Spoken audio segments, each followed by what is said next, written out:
तो स्वागत है हमारे YouTube channel affiliate Avenue presents पर। अगर अभी तक सब्सक्राइब नहीं किया है तो जल्दी से कर दो, क्योंकि आज आपको आपकी आंखों पर यकीन नहीं होने वाला है। तो आज हम आपके लिए लेकर आए हैं एक ऐसी स्कूटी जो इलेक्ट्रिक है और ऊपर से सिर्फ 50,000 के अंदर मिल जाती है और साथ में काफी शानदार लुक्स के साथ आती है। एक और जबरदस्त बात बताओ, इसको आप अपनी टी शर्ट या स्मार्ट वॉच के जैसे Amazon से परचेस कर सकते हो। और इसके पहले भी हमने आपको एक इलेक्ट्रिक स्कूटी दिखाई थी जो Amazon पर अवेलेबल है, और वो वाली तो सिर्फ 30,000 में आपको Amazon पर मिल जाएगी। लेकिन उसे भी चेक कर लेना पर बाद में। पहले ये वीडियो देख लो, क्योंकि मुझे कुछ इंटरेस्टिंग लगा है, इसलिए मैं ये वीडियो लेकर आया हूँ। तो पूरे 2 पन्ने भरकर आपसे बात करने के बाद चलिए शुरू करते हैं बिना टाइम वेस्ट करे। और सबसे पहले इस स्कूटी के बारे में मुझे सर्च करते वक्त एक जबरदस्त चीज मिली है, पहले वो बताता हूँ आपको। जरा अब जो मैं थंबनेल आपको दिखाने वाला हूँ उसे थोड़ा ध्यान से देखना। इसे देखकर ऐसा ही लगता है जैसे इस स्कूटी को खरीदने के बाद इनके पूरे पैसे बर्बाद हो गए हो। लेकिन चलिए मैं आपको ऐसा थंबनेल रखने के पीछे की सच्चाई बताता हूँ, जिससे आपका दिल भी खुश हो जाएगा। इसी से डिपेंड होता है आपका रेंज। बाकी जाते जाते मैं आप सभी को बता देता हूँ भाई, ऐसा मैंने टाइटल और थंबनेल क्यों लिखा, इसलिए लिखा भाई ताकि जो नेगेटिव बोलते हैं ना इस गाड़ी के बारे में, देखो ये स्किड भी करता है, नहीं चढ़ पा रहा है तो भाई चक्का स्लिप कर रहा है, उनको अपने तरफ खींचना था, थोड़ा सा उनको बताना था भाई कि मैंने गाड़ी गलत चूज नहीं करा है, सही गाड़ी चूज करा है भाई। जब जो बंदा इसे खरीदने के बाद इतना खुश है कि YouTube पर आकर उसके लिए इतना बढ़िया एक्सपीरियंस शेयर कर रहा है, वो भी सेम उस तरह जैसे कोई अपने दिल के सबसे करीब वाली गाड़ी के लिए बनाया हो, तो ट्रस्ट इश्यूज तो यानी दूर हो जाते हैं। लेकिन अगर आपके ट्रस्ट इश्यूज नहीं भी दूर हुए हो तो affiliate Avenue presents YouTube channel तो आपके लिए है ना। तो आपके डाउट्स दूर करने के लिए मैं सबसे पहले बात करता हूँ इसकी बिल्ड क्वालिटी के बारे में। मोस्ट कॉमनली आपको इन स्कूटी में एल्यूमिनियम एलॉय का ही यूज देखने मिलता है, और फिर आ जाती है बाकी सारी चीजें जैसे plastic fairing, rubber tyres, foam seats, wiring and battery. और इसकी लोड कैपेसिटी आपको देखने मिलती है 160 किलोग्राम्स की, यानी अगर आपका वेट 60 किलोग्राम्स है या उससे ऊपर भी है तो भी आप इस पर पीछे अपने साथ एक पिलियन को बिठाकर स्मूथली चला पाएंगे। और बात करूँ इसकी बैटरी की तो इसमें 32 ampere per hour 60 volt lead acid battery use की गई है। तो अब वो लोग जिन्हें बैटरी की जानकारी नहीं है उन्हें मैं बता दूं कि एक और बैटरी जो स्कूटीज में यूज होती है वो है लिथियम आयन बैटरी। और जिन भी स्कूटीज में आपको लिथियम आयन बैटरी मिलेगी उनकी रेंज आपको हमेशा ज्यादा ही देखने मिलेगी, यानी वो ज्यादा डिस्टेंस कवर कर सकती है। लेकिन एक्चुअल में इसकी जो प्रॉब्लम है वो रेंज में नहीं है, क्योंकि इसकी रेंज तो आपको 60 to 80 किलोमीटर देखने मिलती है। तो असली प्रॉब्लम है इसके बैटरी के वेट और मेंटेनेंस में। तो इन दोनों प्रॉब्लम को मैं आपको क्लियर कर देता हूँ। बात शुरू करते हैं इसके बैटरी के वेट की प्रॉब्लम से। अब यहाँ पर प्रॉब्लम ये है कि इसकी बैटरी जो है उसका सिर्फ वेट ज्यादा है, लेकिन मैं आपसे एक दिमाग की बात करता हूँ। मैं आपको पहले बता दूं कि बैटरी को स्कूटी से निकालने की कोई जरूरत नहीं है चार्ज करने के लिए। आपके स्कूटी में दिए गए चार्जिंग पोर्ट से इसे डायरेक्ट चार्ज कर सकते हैं। यानी एक बात तो क्लियर है कि इसकी बैटरी हमेशा स्कूटी के अंदर ही रहने वाली है, उसे आपको हाथ में लेकर कहीं नहीं जाना है। तो फिर अब इसकी बैटरी का वेट कितना भी हो उससे क्या फर्क पड़ता है किसी को भी, जबकि पूरी की पूरी स्कूटी का ही वेट 96 किलोग्राम्स है। और इस स्कूटी के वेट को इसकी लोड कैपेसिटी के साथ प्लस माइनस करने मत बैठ जाना। इसका वेट 96 किलोग्राम्स है और उसके ऊपर आप इस पर 160 किलोग्राम्स वेट लोड कर सकते हैं। तो जब पूरी स्कूटी का ही वेट 90 किलोग्राम्स है और बाकी नॉर्मल गाड़ियों का कॉमनली वेट 100 किलोग्राम्स के आसपास ही होता है, तो अब इतना जानने के बाद अगर इसकी बैटरी का वेट ज्यादा भी है तो किसको फर्क पड़ता है। और मैं तो इन्हें इसकी कमियों में गिनता भी नहीं, आपको डायरेक्ट इसकी तारीफ कर देता और आप खुश हो जाते, और फिर मैं कह देता वीडियो को लाइक और चैनल को सब्सक्राइब कर दो और वीडियो एंड कर देता। लेकिन नहीं, क्योंकि मुझे पता है कि इस स्कूटी को वही बंदा परचेस करने वाला है जो 1 लाख जितनी महंगी स्कूटीज को परचेस नहीं कर सकता, लेकिन उसकी जरूरत की वजह से उसे कुछ तो करना ही पड़ेगा। इसलिए मैं आपको इतना डिटेल में जाकर वो बातें भी बता रहा हूँ जिनकी वजह से मुझे पता है कि मेरे 70% से ज्यादा व्यूअर मेरी वीडियो को शुरू के 40 सेकंड के अंदर ही देखने बंद कर देंगे, लेकिन जिसे जरूरत है वो तो देख रहा होगा ना।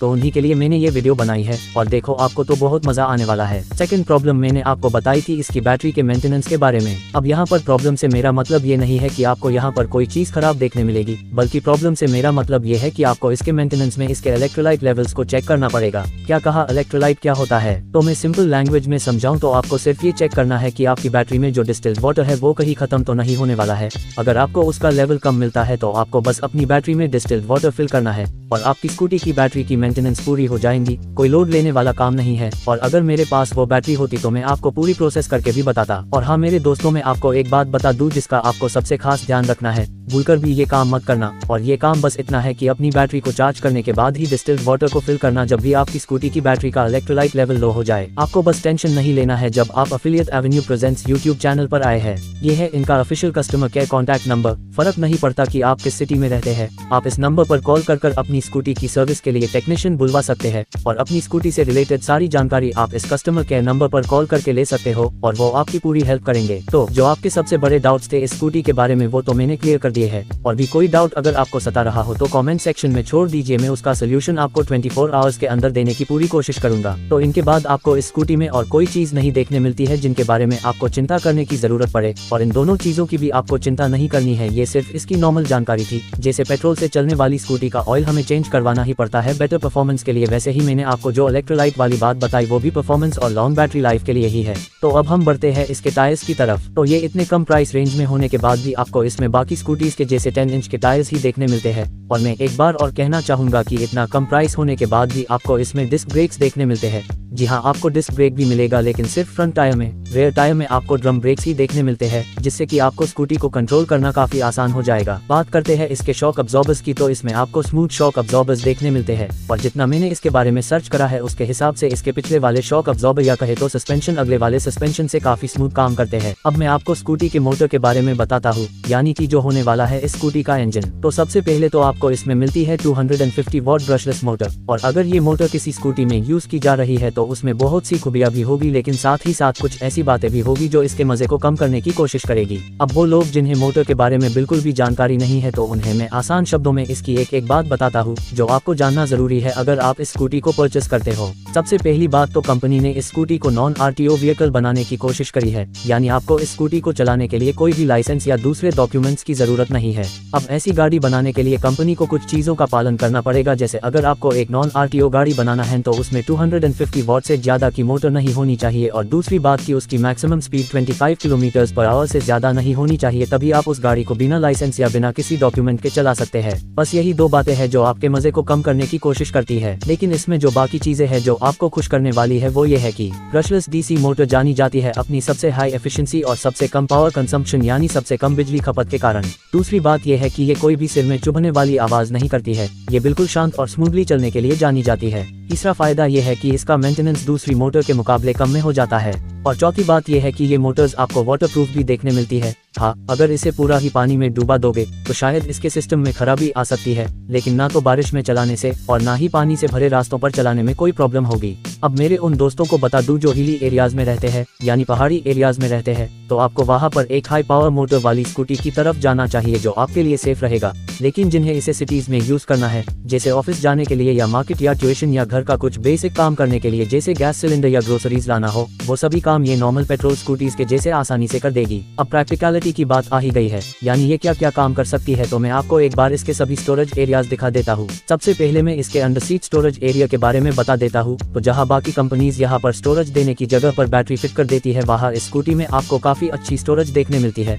वैसे तो इसकी किसी भी वेबसाइट पर या किसी भी वीडियो में इसके अंडर सीट स्टोरेज के डायमेंशंस के बारे में कोई जानकारी नहीं दी गई है, लेकिन जितना मैंने इसकी वीडियोस में देखा है उनके अकॉर्डिंग आप इसमें आसानी से 2 से 3 वाटर बॉटल या अपना पर्स या अपना रेनकोट या इस गाड़ी का कवर आसानी से कैरी कर सकते हैं। और फिर जैसा कि मैंने कहा ही था कि आप इस पर गैस सिलेंडर भी रख सकते हो, तो ऑफकोर्स आपको इसके फुटरेस्ट में भी काफी जगह देखने मिलती है, और बाकी स्कूटीज के जैसे ही आपको इसमें भी फुटरेस्ट के ऊपर एक हुक देखने मिलता है जिस पर आप अपनी शॉपिंग बैग्स को हैंग या होल्ड करके फुटरेस्ट पर रख सकते हो। और फिर जस्ट उस हुक के ऊपर की साइड आपको एक मिनी पॉकेट भी देखने मिल जाती है, जहां आप अपना छोटा मोटा सामान जैसे एक पानी की बोतल या एक या उससे ज्यादा मोबाइल फोन या आपके काम के और भी छोटे मोटे सामान रख सकते हो। लेकिन इस पॉकेट का सबसे शानदार यूज भी है जो मैं आपको बताता हूँ। इस पॉकेट के जस्ट ऊपर आपको एक चार्जिंग केबल लगाने के लिए पोर्ट भी मिल जाती है। आप वहाँ पर अपने मोबाइल के हिसाब से चार्जिंग केबल लगाकर फोन चार्ज भी कर सकते हो, और चार्जिंग के वक्त आपको अपने मोबाइल को अपने पॉकेट में रखने की भी कोई जरूरत नहीं है, क्योंकि आप अपनी स्कूटी के पॉकेट में अपने मोबाइल को रख सकते हैं, और ये आपको काफी डीप यानी गहरा भी देखने मिलता है, तो आपका फोन खराब रास्तों पर भी बाहर नहीं आएगा। तो अब इन सभी बातों को जानने के बाद अब देखते हैं कि हमें इसमें लाइट सिस्टम कैसा देखने मिलता है। क्या हम इसे नाइट में भी आसानी से चला सकते हैं? स्कूटी में आपको कम प्राइस रेंज होने के बाद भी LED हेडलाइट सिस्टम देखने मिलता है, और सिर्फ इतना ही नहीं, इसके साथ ही आपको इसमें DRL यानी डे टाइम रनिंग लाइट्स भी देखने मिलती है। और इस स्कूटी का लुक तो वैसे ही काफी शानदार है, लेकिन जब इसके DRL ऑन होते हैं तो इसमें एक फील सी आ जाती है। आप इसके लुक्स को बाकी स्कूटी से कंपेयर नहीं कर सकते, क्योंकि इसका लुक काफी ज्यादा बेहतर है बाकी स्कूटी से, और ये देखने में काफी अग्रेसिव और स्पोर्टी सी दिखाई देती है, यानी इसको चलाने पर भी आपको पब्लिक अटेंशन पूरा मिलने वाला है।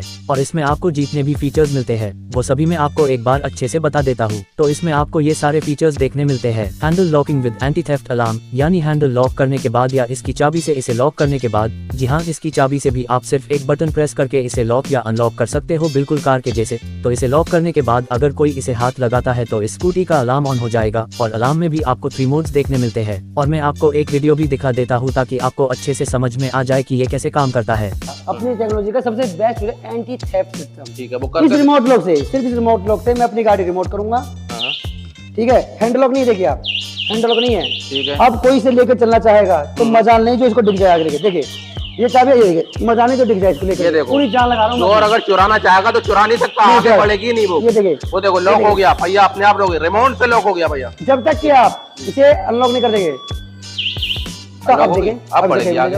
बहुत बढ़िया भाई, बहुत बढ़िया। तो भले ही इस वीडियो में आवाज की थोड़ी प्रॉब्लम थी, लेकिन मैं उम्मीद करता हूँ कि आपको एंटी थेफ्ट सिस्टम के बारे में अच्छे से समझ में आया होगा वीडियो देखने के बाद। और हाँ दोस्तों, इसी वीडियो में मुझे इस स्कूटी के अंडर सीट स्टोरेज की भी वीडियो मिली है, तो मैं आपको वो भी दिखा देता हूँ। सभी गाड़ियों में हमारी में 1 GB का स्पेस है काफी सामान रखने के लिए। अच्छा, आप छोटा हेलमेट, चार्जर साथ में रख सकते हैं। तो इस वीडियो से आपको पता चल गया होगा कि आपको इसमें कितनी स्टोरेज देखने मिलती है। अब हम बढ़ते हैं नेक्स्ट फीचर्स की तरफ। इसके बाद आपको इसमें देखने मिलता है स्मार्ट की स्टार्ट फीचर। जी हाँ, आप इसकी चाबी से सिर्फ इस स्कूटी को लॉक या अनलॉक ही नहीं कर सकते, बल्कि इसकी चाबी में लगे बटन को प्रेस करके इसे बिना चाबी लगाए ऑन भी कर सकते हैं। Cruise control and reverse motion. अब वो लोग जिन्हें एक्सेलरेटर को ज्यादा देर होल्ड करने में प्रॉब्लम होती है, उनके लिए ये बेस्ट फीचर होने वाला है। आपको बस अपनी स्कूटी के हैंडल पर दिए गए क्रूज कंट्रोल के बटन को प्रेस करना है, या फिर आप चाहे तो अपने अकॉर्डिंग किसी भी स्पीड पर अपनी स्कूटी को 10 सेकंड तक चलने दे, जिससे कि आपकी स्कूटी का क्रूज कंट्रोल मोड ऑन हो जाएगा।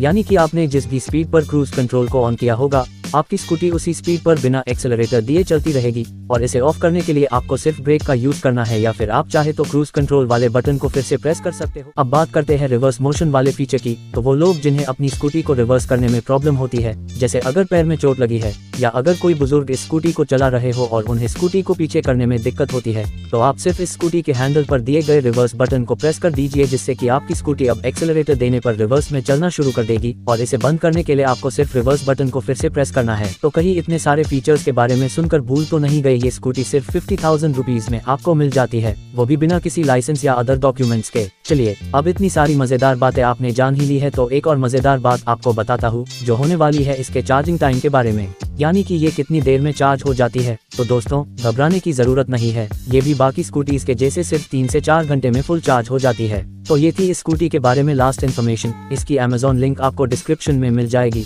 आप लिंक पर क्लिक करके इसे डायरेक्ट Amazon से परचेस कर सकते हैं, और इसे परचेस करने के लिए आपको कोई भी डॉक्यूमेंट्स की जरूरत नहीं है। तो अब हम मिलते हैं नेक्स्ट वीडियो में। अगर कोई भी डाउट हो तो कमेंट सेक्शन में बताएं। अब मैं चलता हूँ, जरूर से सब्सक्राइब कर देना, और इस वीडियो पर मुझे 500 लाइक्स चाहिए।